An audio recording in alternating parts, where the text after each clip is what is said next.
बिस्मिल्लाहिर्रहमानिर्रहीम। अस्सलाम वालेकुम व्यूअर्स। आज मैं आपके लिए बहुत ही आसान और बेहद फ़ायदेमंद एनर्जी से भरपूर गर्मी को ख़त्म करने वाला ड्रिंक लेकर आई हूँ। और जब आप इसको बनाकर घर वालों को देंगे तो सब इतने खुश हो जाएंगे कि आप मुझे दुआएं देंगे। तो आइए जल्दी से इस रेसिपी को बनाते हैं।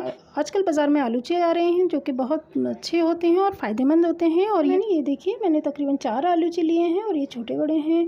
तो इनको मैंने धो लिया है अच्छे से और अब मैं इसका छिलका अलहदा कर लूँगी। और ये बहुत आसानी से अलहदा हो जाता है। अगर पके हुए आलूचे लेंगे तो इसका छिलका आसानी से अलहदा हो जाएगा।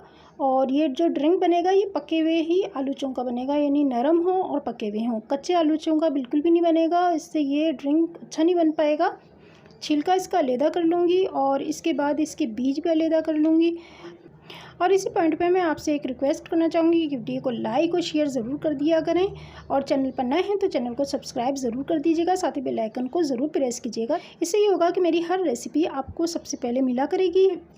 आलूचे का ये शरबत बहुत ही ज़बरदस्त होता है और बहुत ज़्यादा फ़ायदेमंद होता है। हाई ब्लड प्रेशर और गर्मी को ख़त्म करता है। गर्मी के सर दर्द, मतली और के को भी ख़त्म करता है। बदहज़मी में आराम देता है। खून को साफ़ करता है और खून बनाता है। आलू बुखारे के मुसलसल इस्तेमाल से मोटापा भी काफ़ी हद तक कम हो जाता है, यानी मोटापे को ख़त्म करने में ये बहुत मुफीद है। और ये देखिए, मैंने बीज भी इसके तमाम अलहदा कर लिए हैं। अब हम एक मिक्सिंग का जार लेंगे और इसमें आप अपने हिसाब से चीनी डाल लें। तो यहाँ पर मैंने 3 टेबल स्पून चीनी ली है, क्योंकि ये आलूचे ज़्यादा पके हुए हैं तो खट्टे नहीं हैं, इसलिए मीठे आलूचे हैं। तो यहाँ पर मैंने 3 टेबल स्पून चीनी डाल दी है इसमें।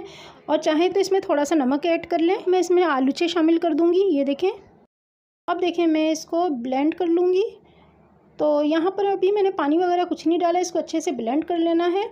और ये देखें, ये ब्लेंड हो चुका है। और यहाँ पर मैं इसमें थोड़ा सा रूह अफ़ज़ा ऐड करूँगी। आप चाहें तो जामी शीरी या अपनी पसंद का कोई भी लाल शरबत ऐड कर सकते हैं, या अगर नहीं करना चाहें तो ना करें, कोई ज़रूरी नहीं है। अब 1 गिलास पानी मैं इसमें ऐड कर दूँगी और साथ ही इसमें मैं आइस क्यूब्स यानी बर्फ़ भी ऐड कर दूँगी। अब दोबारा से हम इसको ब्लेंड कर लेंगे। तो ये लीजिए जनाब, बहुत ही मज़ेदार, बेहद फ़ायदेमंद, शदीद गर्मी का ज़बरदस्त ड्रिंक तैयार हो चुका है। इसको बनाकर घर वालों को ज़रूर पिलाइएगा और ख़ुद भी पीजिए, आपको बहुत पसंद आने वाला है। वीडियो को लाइक और शेयर ज़रूर कर दीजिएगा। अपना बहुत बहुत ख्याल रखिएगा। अगली वीडियो तक के लिए अल्लाह हाफ़िज़। अल्लाह निगहबान।